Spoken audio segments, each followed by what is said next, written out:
Welcome to Sex and Happiness with Laurie Handers. Amazing sex and intimacy are just around the corner. While Laurie puts the finishing touches on her new book, Sex and Happiness Over 60, please enjoy this show. It's one of her favorites from the Sex and Happiness archives. My guest today warned me that if I had him as a guest that we might have a face-off. And I invited him on the show and told him I would welcome it. Our topic today is going to be really one of my favorite topics, which is the topic boundaries. Like, what are healthy boundaries? And we're probably going to hear about it from a couple of different perspectives. One, mine being tantric, or maybe not. Maybe my boundaries happened before tantra, or during tantra, or aren't really tantric. And maybe his happened around his inquiry into sex education or what have you. But I really welcome this whole topic, and if we agree or don't agree today on the show. My guest is actually Eric Amaranth, and Eric is a personal and sex life consultant. And he guides clients towards achieving their goals for both amazing and healthy sex life. Eric apprenticed for 10 years with Betty Dodson, who is the author of Sex for One and Orgasms for Two. Betty's a very famous sex educator, and Eric hung out with Betty for a really long time, and I know he learned a lot. So let's talk a little bit about what I was leading up to in terms of possibly your take on Tantra. I have a grounded view of Tantra versus Neo Tantra, which I consider to be two different things. Can you define that for us? Because I'm not sure I understand you myself.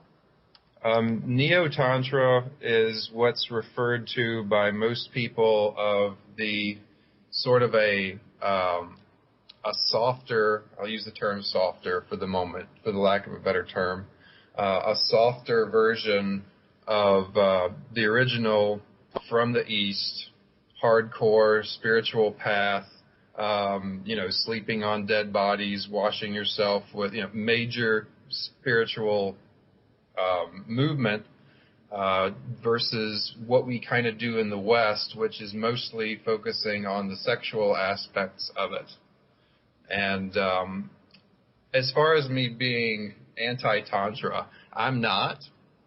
I would say that I like to be as accurate as I can be when you are in. I've been in tantric settings before. I've done tantric sex before. I don't have a current tantric partner at the moment.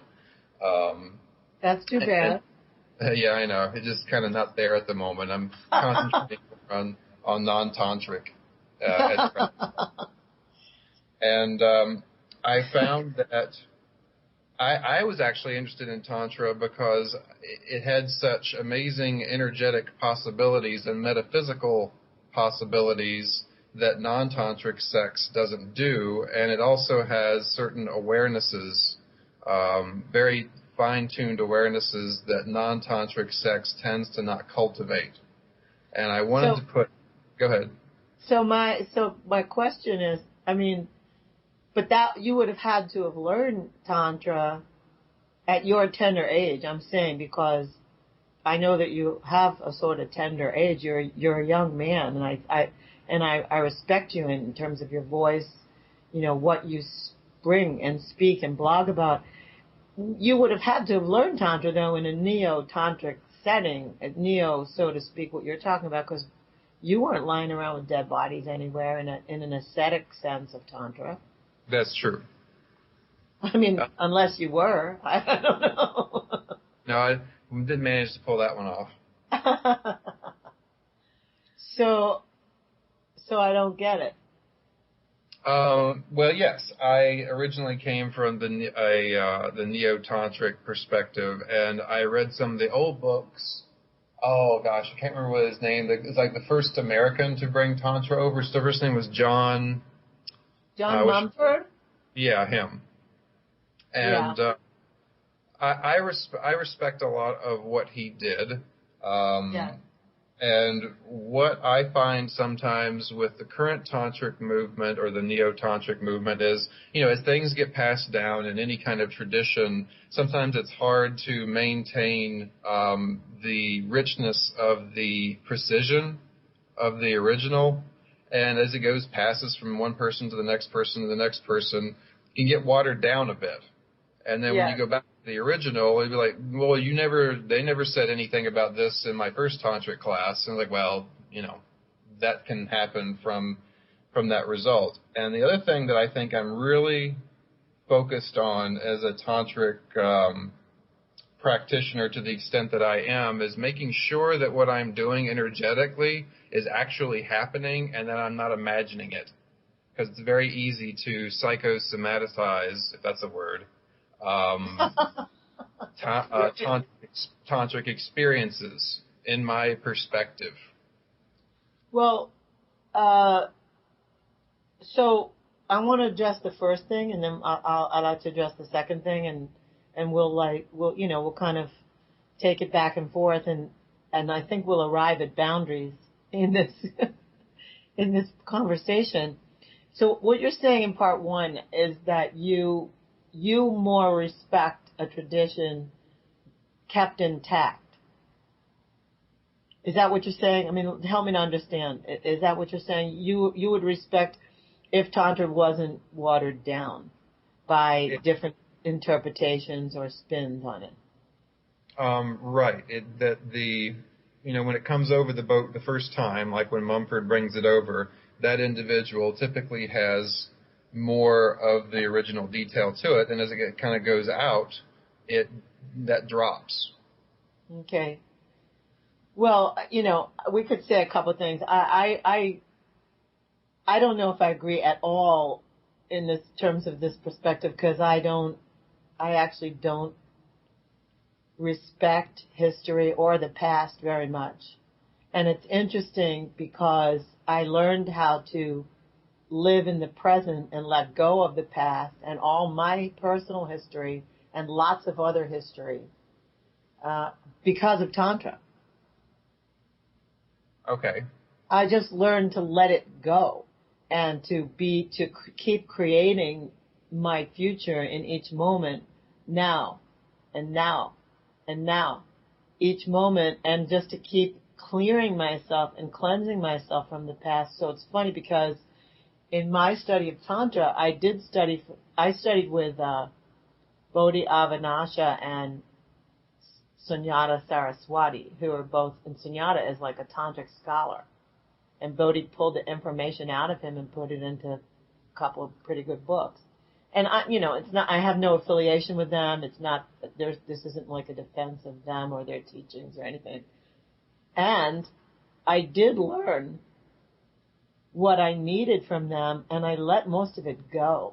And then I had two teachers after that who taught me how to access information without reading it in a book, like how to actually access my own information just from the universe. If that may sound too woo-woo, but so I didn't rely on any earthly teachers. So it's funny because your perspective is, you're respecting so much the history of it, and I don't want to make a religion out of Tantra, even though I know it has its spiritual elements. I even tell my students, when I teach them practices, I'm not going to tell you how many times to do this breath or clear yourself, because I don't want you to make a religion out of it. I want you to follow your own inner guidance and your own inner path moment by moment. So it's just interesting that we have a very diverse perspective here. Yeah, I was once told by a teacher of mine, a separate teacher, different arena, that with regards to energetics, and whenever I talk about Tantra, just a quick diversion, whenever clients ask me about Tantra and how is that different from like regular sex sort of thing, I say to them, well, I could say in a very large nutshell, very basic form, that Tantra, its pleasures, so to speak, surrounds itself more with energetic connection and energetic movements and creations and manipulations, positive manipulations. And non-tantric tends to focus more on physical body pleasure, manipulations, creativity, advancements. Because one of the examples I've given to people is when you're in Yab Yum. Yab Yum, in my opinion, was designed for energetic purposes, not so much like a great or elaborate sex position to allow, and so that people. Well, wait, we have to say what Yab Yum is, because you know what it is and I know what it is, but not everybody out there knows what Yab Yum is. So do you want to describe it? Yeah, sure. Yab Yum is when the guy is sitting. It can either be Indian style or in, I think, half lotus. I'm not really sure on that. But he's sitting there, and he's sitting up erect, and the woman comes and slides her yoni down over his lingam, and she wraps his or her legs around the small of his back, and she kind of sits on him in the same position that he's in. And yoni being here, a woman's opening, vagina, vaginal opening, and lingam in your description being a man's penis. Right. Just so everybody gets their knowledge here straight. This is like an education. So how do you want to talk about that in terms of the comparison you're making between energetics and actual sex play, I think?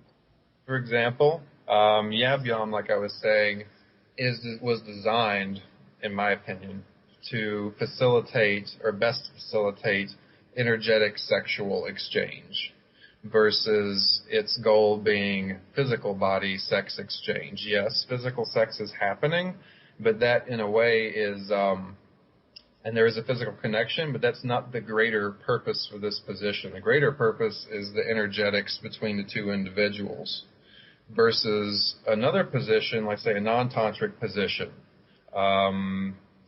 Let's say one where the woman is on her back with her knees close to her chest, and the man on his knees sliding into her from that position where they are not chest to chest. They can still look and they can still see each other. They can still look into each other's eyes, but there's a greater distance, and it also allows access to other points of physical erotic contact, like her inner thighs, her clitoris. There are just easier access for physical reasons that the guy can provide clitoral stimulation and vaginal penetration at the same time.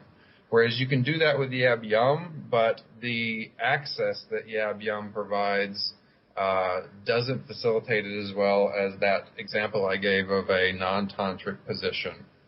Okay.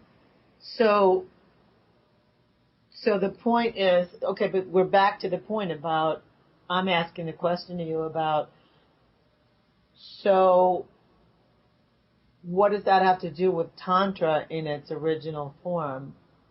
Like the way you appreciate it? I'm just not sure where you're going with it. Oh, yeah. In a way, yes. I was going to it from a perspective of, thank you for pulling me back a bit. Change the subject. I had a teacher once who said that when you're doing energetics, it's really the hardest thing about energetics is making sure that what you're doing is accurate. Is it actually happening, or are you imagining things? I see. And the second thing, after you're pretty sure that what you're doing is real, and this could segue over into boundaries, is what is the nature of the energetics you are doing? And thirdly, is the nature of the energetics you are doing safe for you or other people? Because in his last words on the subject, not that he's dead, it's just, he concluded his moment. He said, because if you're not careful, you can go mad from energetics, either trying to figure them out, assuming that something is real when it isn't, or when you're doing something with energetics that you're not ready for and you need training for that you don't have. So I was coming at it from the old school Tantra, where, according to what I've been told, those guys and women had a more of a structured path to opening up those bigger and bigger energetic abilities. And they did so because they understood, I guess, through the, millennia or the however many thousand years they were doing it, that these dangers and concerns did exist. And I see that the non-Tantra community does not have the same sort of hardcore concerns on these safety issues in a way. Okay, now I see where you're coming from. Thank you so much for explaining that. I guess in response to you, I agree wholeheartedly that in Tantra, people do focus on the energy. They focus on not only on sexuality, they focus on moving energy, and it does involve sex as the portal, although it doesn't always involve sexual contact. It may just involve using energy. So that's very astute of you to point that out. And also, I agree with you in today's world, today being the year 2010, there are a lot of people who are calling themselves Dakas and Dakinis and Tantrikas, and they are not clear themselves. They have no clue about their own energy and how toxic it may be. They have no clue about some of the energy that that's going to be opened up in them, and they're working with other people. Right. So yeah, that segues into boundaries really well. Good. It's kind of it's a tremendous concern of mine. I mean, when I first started Tantra, there weren't that many people doing it. Maybe there were 50 Tantra teachers in the world, and now there's 50,000 Tantra teachers. And there's so many. Everyone's a Tantra teacher, and it's scary to me because many of them haven't been trained at all. They just read a book, and now they think they can move somebody's energy, and they haven't really cleared their own. So for me, it's a tremendous concern. So thanks for pointing that out. Yeah, I mean, as far as what you were saying before the break with regards to when you don't want it to seem like a religion, and that's cool. That's one of my teacher Betty's things about Tantra. Her original exit from Tantra, she did it back in the 70s. Her exit was because I don't want to turn sex into a religion. And I personally don't see it as specifically like canonizing and making sex a religion. It's just a religion or a spiritual path that happens to utilize sex. Right. But there are people who would turn it into that. It's funny. It's just funny that we're saying this because in 1996, I had this astrology reading. I'm not really like a person who goes and gets lots of astrology reads. It's happened maybe a couple times in my life. I'm usually not sought it out, but this particular time I went to an astrologer in Baltimore, and he said, he gave me lots of interpretations. I don't remember much of it, except for one thing, something about the 12th house. He said, if you could make sex into a religion, you would. And I said, that's interesting because next week I'm taking my first Tantra class. And then here I am. I became a Tantra teacher. But I so don't want it to be a religion. It's so not what I want, which is why I couldn't imagine communing with dead bodies in India. So when you gave an example of you don't want to tell your students how much to breathe, that kind of thing. Mm-hmm. And my question is, what if the sort of old school paths were done in a particular way, and I'm sure like the exact number of breaths won't save you from disaster. It doesn't work that way. Right. But if, to a certain extent, the directions that they gave students were designed to make sure that you didn't stray off the path on a path that, because it's metaphysical, in many ways you have very few senses to know where the heck you are on that path other than feeling and maybe an intuition or a knowing. You can't smell it. You can't feel it. You can't feel it. You can't taste it. You can't hear it. It's hard stuff. So, yeah. I see where you're going. Like, what if there was method to the madness, or madness to the method. I understand what you're saying.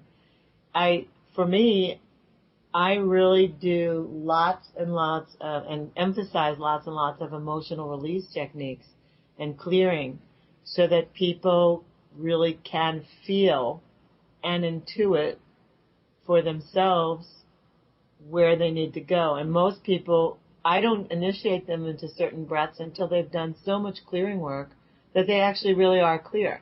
Because I also know that if they're not clear, their body's going to change it or they're going to forget. So I don't worry about it so much when I initiate them into an ancient practice. I'm like, they're clear. They're really clear by the time I give them that. I make sure of that. Okay. Now, do other Tantra teachers do that? Not so much. That's why I mostly travel around and teach people how to do lots of clearing. Okay. Well, I want to say something now about the boundary thing. Yeah. I went to a class with Teeny Dakini, who also teaches Tantra, and I'm sure you know her very well. Of course, she's been a guest on my show many times. Yeah. Teeny Dakini, yes. And we teach together. We do a course called It Takes Two Goddesses to Do New York. She was one of the first people who I sat down with to discuss energetic boundaries, and her classes discuss energetic boundaries, and it was very fascinating to me from the perspective of when people can use energetic intentions or energetic actions, let's say, and not be aware of them or be aware that they're doing them because the outside world doesn't accept it, as reality. For the moment, we're going to go to that place of like, this stuff is real, or else we can't have this conversation. It's definitely real. Listen, if anybody's listening to this show, they're already on a certain wavelength, or they want to hear about it so they know it's real. Okay. So not to worry. Like, just go for it. Okay. Where people, through their past experiences, trauma, positive things, whatever, however it happens, people can learn or develop unconscious energetic intentions and actions that are then applied to their outside environment, to people, to things. And sometimes those energies are beneficial, and sometimes they can be quite poisonous and perhaps benefit the person doing them, but are detrimental to those that they come in contact with. Yeah.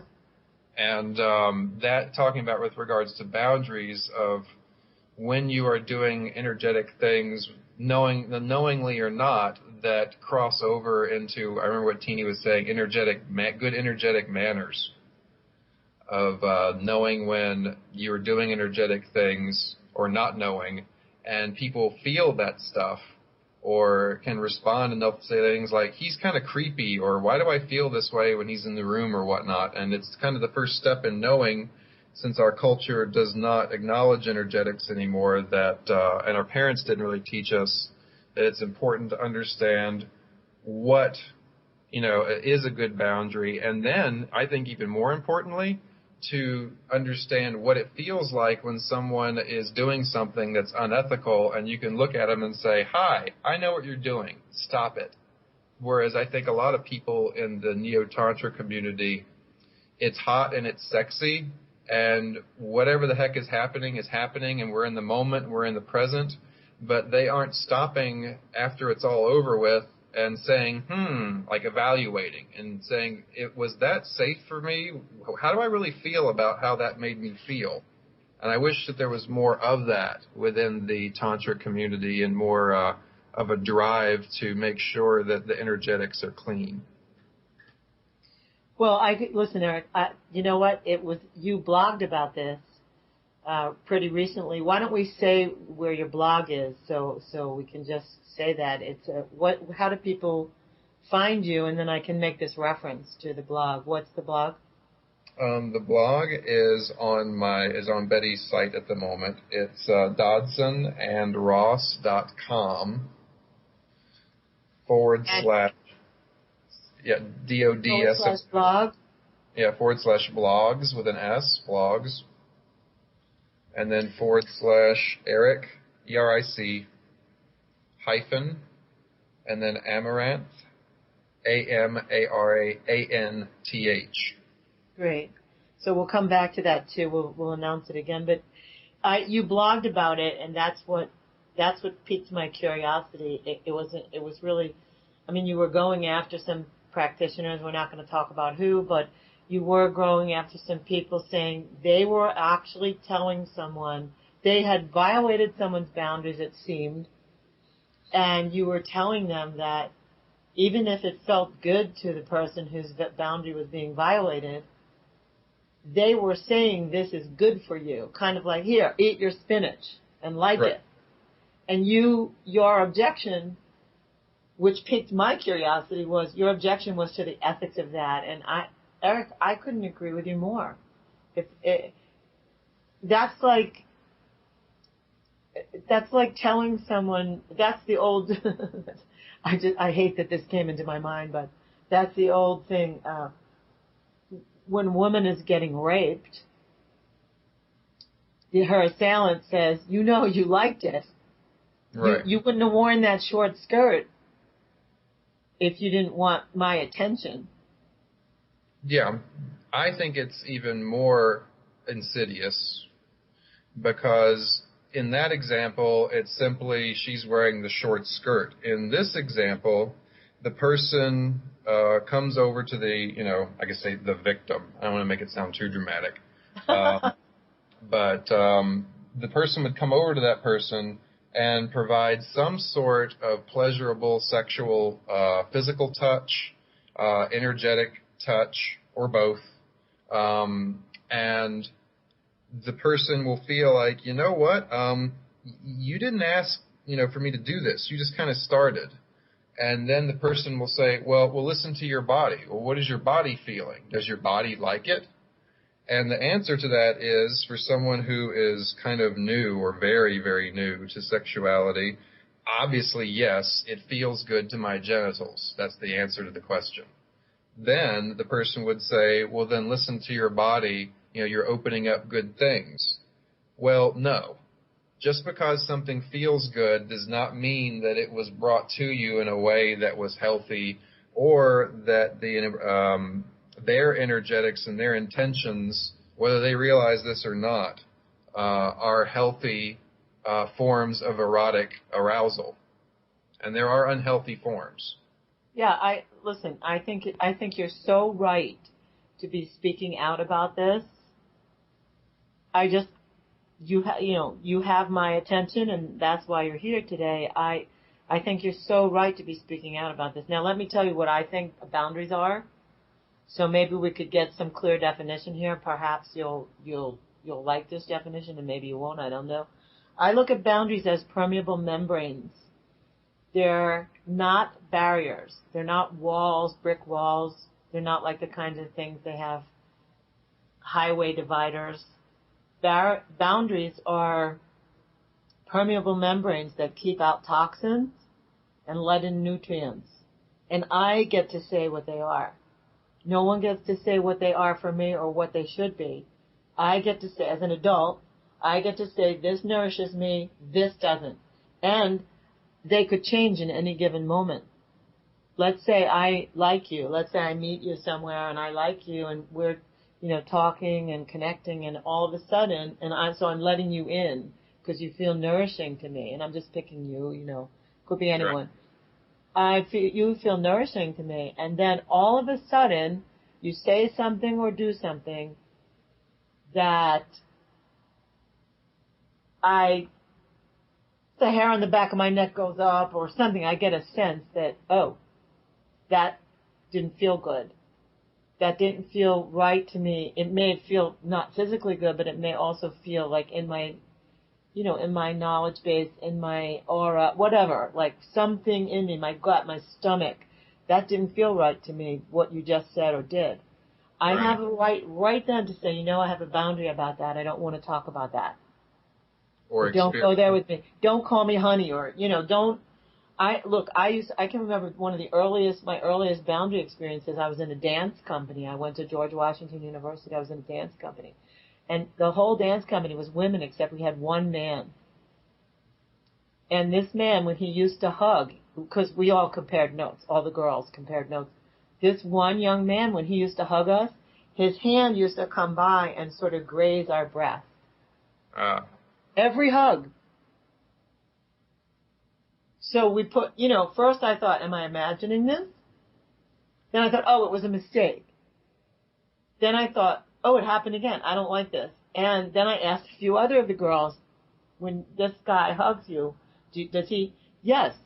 So then we had to sit him down and set a boundary with him. That was like one of my earliest boundary things, Mm-hmm. And so to me, I can set a boundary. Also, as we get closer, what I perceived to be my boundary could change. What I thought I needed to say no about back then, as I get closer to you, I might pull the boundary and say, I don't need that boundary anymore. I trust you more. Right. So how are you with that definition? The way I would handle something with regards to, first of all, you ask, whenever there's a kind of a pivotal sexual moment in someone's life, or someone's present, I should say, like a first time something, then particularly, and I don't touch my clients, so this doesn't quite apply in the same way. Thanks for saying that. I appreciate you for saying that. Right. Go ahead. But if I was, because it's a little different when you're with a romantic partner, things can just kind of flow, and you don't have to ask every single little question. We know how that is. But if there's kind of a moment where you reach one of those, little boundaries where you're not sure if she's ready or into something, then you ask permission. I mean, one of the things Tantra taught way back when I first started this stuff was you ask the woman's permission to enter her yoni with your hands, with your lingam, with anything. And I don't think that has to be absolutely hard and fast every second of her life while she knows you, although it can be nice, to hear here and there, yes. or with the first, entry of the evening, let's say. But when you're doing something with someone for the first time and you don't know where they are on something, then it's wonderful to just ask where they are and get an affirmative, yes, no. And if they're not really sure about something, or if it's, maybe, but they don't feel totally up for it, if they're on the fence, then it's a no, and you don't go back there and push that boundary. You go somewhere else where there are open doors, so to speak. And until that person changes their mind of their own free will to give it a try, then you don't go to, you can remind her, hey, what do you think about this now? Like, X, 3 months later or whatever. And she's like, yeah, I feel better about it now. But it's important for me to hear them say, yes, go right ahead, let's try this, or let's do this. Then if the person tells me, I'm not really sure about this moment that is with us right now, and the person, it's almost like a coercion, that, well, this does feel good, doesn't it? And instead of acknowledging the person's concerns, instead of walking away immediately. Yeah, it's good. So what you're distinguishing here is manipulation, really.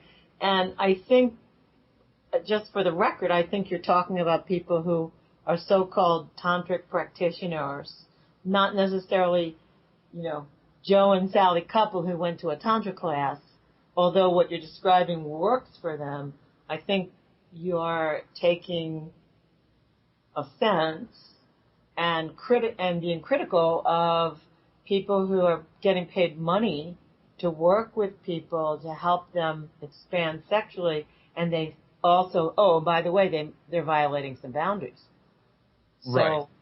So it's a great point, Eric. It's a really great point. It's a very great point about ethics.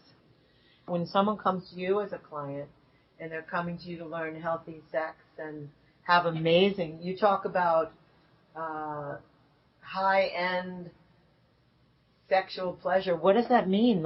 And how do you accomplish that with people? And how is it different? How is it different from Tantra? Yeah. Well, first of all, how it's different from Tantra, I'll say, as the Tantric show. It's, again, more focused on physical body pleasure and learning how to create more and more elaborate forms of physical body-based pleasure, psychological, erotic-based pleasure, not energetic, not expressly energetic. It may happen as a byproduct, but I don't do energy, guidance classes for my clients. Okay. So as far as high-end pleasure, but I will say that some of the things I do mix in from Tantra that I've really enjoyed and has really helped non-tantric sex out. So I do integrate some tantric things that I have fallen in love with. Like what? Like what? One of the things I think Tantra is amazing at is how closely they can feel subtle sensation. Where I think the non-tantric sex world can get very focused, and obviously so, on the big orgasms, the big feelings. Tantra is also just as good at using that focus on the little tiny feelings and going into that feeling and being extremely present with it instead of seeing it as, well, it's, nice foreplay, kind of calms me down, but let's get on with it. And what it does for the non-tantric individual, once they can do some of this or they increase their skills with it, is when the big orgasms do happen, then they are much more multidimensional than they were before. So it can help you with the big and the little stuff. So you're making the Tantra argument. Thank you very much. So you expand. It sounds like you expand people to their great, to expand the container for how much pleasure they can actually stand. Would that be in a nutshell? How much pleasure they can. Well, let's see. How much pleasure they develop their bodies to. I wouldn't say endure, to accept or to enjoy. Because there is what's called pleasure anxiety. When it gets so strong, people can pull away to kind of where your body can reflexively, subconsciously do things to mute the pleasure's intensity, its strength. And I teach ways to, when you're ready for it, here are ways, for example, I teach other stuff too, with how to make that orgasm stronger throughout the orgasm's duration, and to really maximize that effect in ways that if you may not even realize that you're doing or not doing something that could help that. It sounds great, Eric. I mean, it really, really sounds great. I'm so glad to be talking to you about this. So so what kinds of people come to you? Mostly, I would say it starts the youngest around early 30s, sometimes some late 20s. I've had one client that was 22. But I'd say the majority ages are 40s, 50s, and some 60s, but pretty much 40s and 50s. There's something I call the Conservatism of Youth, where I think that a lot of young people either A, think they figured it out already, or there is a conservatism with them where they're like, that's weird. And when you get a little bit older, or also they're a little bit concerned about what would my friends think, what would my parents think, if even though they're never going to know, they still are going to go to those psychological places. Or what would my husband or wife or girlfriend or boyfriend think if I did this or wanted to do this? Whereas when you're in your 40s and your 50s, you're like, okay, I want this, enough with the, fears, or enough with, trepidations. I want to investigate this and see where it leads me. Now, I have to ask you something else because we're kind of winding down, but of course I have to ask you about your liaison with Betty Dodson. We mentioned it earlier in the show. You graduated from college and then I don't know how long it took you to find her or if you knew you were going to find her, but it seems like you sought out the partnership of Betty Dodson, a smart man you are. I mean, Betty Dodson is a pioneer in female sexuality. And so what was that like for you? You're so many years younger than her, but you two were like an item for a really long time. And it couldn't just have only been research. Oh no. I mean, we had a full-on, romantic relationship. And also we had the shared ability, and I think it's not as common in our culture. We tend to have to, in our culture, separate, like I call it flow sex, when you're going, you're not communicating or you're not developing, you're not trying new things out. You're dancing, you're tango dancing. And we were able to do that sort of tango dance, and then just out of nowhere in the moment go into an analytical frame, and then for as long as we needed to, and then sweep back into the flow. Oh, wow. So you actually could create and develop course material or new material for a book or what have you while you were engaged in sex. Right. And new learnings, new methods, new positions, new subtle pleasure techniques to increase the pleasure of something, increase the comfort of something, whatever it happened to be. Now, what is your age difference? I mean, the reason I'm asking, I don't really care because I'm an older woman who's always dated younger men myself, but your age difference was really sort of a big span. What could you tell what it is? She is 47 years older than me. Right. So that's odd. What's ironic about that is tantric, old school tantric initiates and stuff often had great differences in age. I remember Betty telling me a story of a friend of hers back in the 70s who went to India and had a sexual training connection with a tantrika woman there, and a woman maybe 30 years older than him, who had already, had got the wrinkles. She's maybe in her 60s or something. Mm-hmm. And he and I shared the same perspective, which was we wanted the real thing. And in Betty's case, she was in very good shape. We got together when she was 69 and I was 22.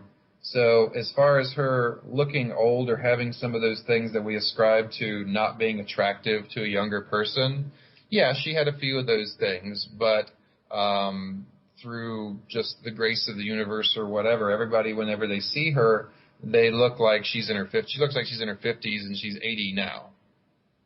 So that definitely helped. Yeah, it's amazing. It's kind of like I'm glad for you. I'm happy for you in the world. I'm happy that you sought her out.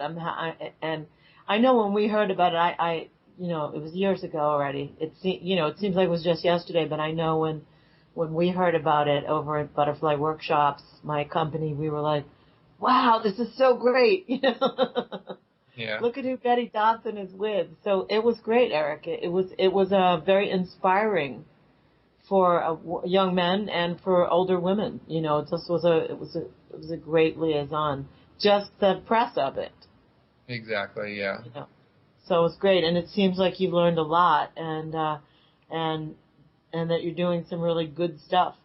If a couple were to come to you, this is a kind of a little gift, a Tantra cafe takeout. If a couple were to come to you and you were to give them one tip that they could take out from hearing us, what would it be in terms of what to do in the bedroom? What's one tip you could give? In a tantric and non-tantric sort of blend? Sure. Okay. I would say be as honorific of the pleasures that your physical body, your clitoris, and your G-spot. Do not place one above the other. Master both of them. That on a physical body level. And I do not place energetic sex as superior to physical sex pleasure.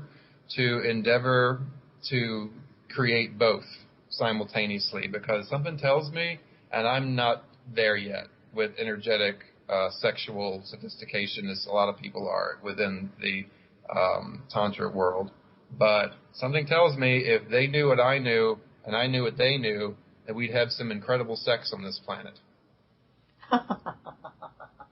Well, you have to hang around with a couple of more tantric women then, I think. You might have to, now that you've been with Betty, you might need to find somebody else who's a tantric master of energetics. That's true. It sounds like you might welcome that experience, and it'd be a lot of fun. Yep. Yep. Precisely. All right, listen, Eric. Eric, thank you so much for being my guest. I look forward to meeting you face to face one of these moments. It'll happen. Yeah, it will happen.